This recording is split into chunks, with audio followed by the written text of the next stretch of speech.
and Percy enjoy their work at the harbour, pulling and pushing trucks full of cargo to and from the quay.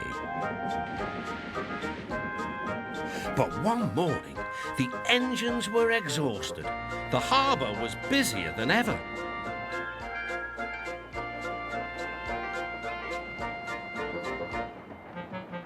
The Fat Controller promised that another engine would be found to help them.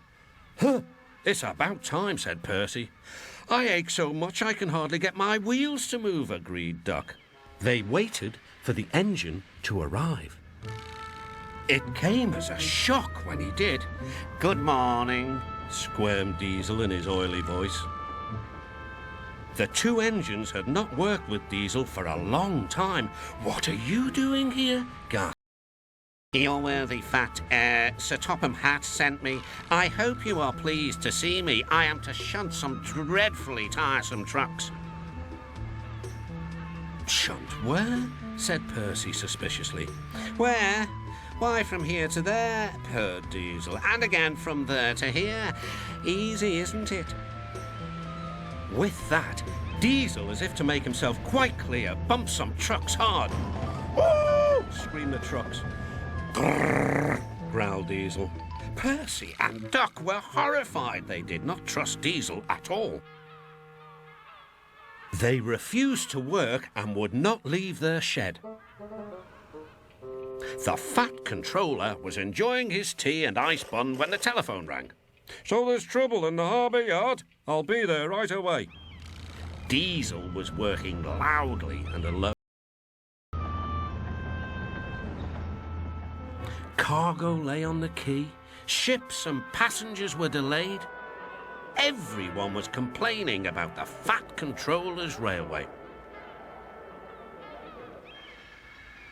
Percy and Duck were sulking in their shed.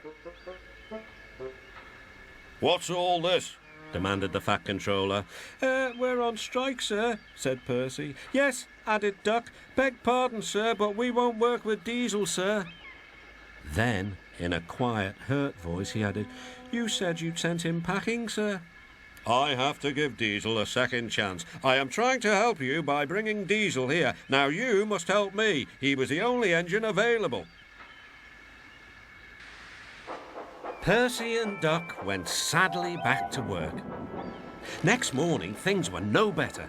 Diesel's driver had not put his brakes on properly, and Diesel started to move. He went bump straight into Percy. Percy had an awful fright. "Wake up there, Percy," scowled Diesel. "You have work to do." He didn't even say he was sorry to Percy. Later, Diesel bumped the truck so hard that the loads went everywhere. "What will the Fat Controller say?" gasped Percy.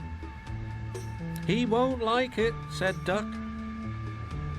"So who's going to tell him, I wonder?" said Diesel. "Two little goody-goody telltales like you, I suppose." Percy and Duck did not want to be telltales, so they said nothing. Diesel, thinking he could get away with his bad behaviour, was ruder than ever. Next day, he was shunting trucks full of china clay. He banged the trucks hard into the buffers, but the buffers weren't secure. The silly trucks were sunk.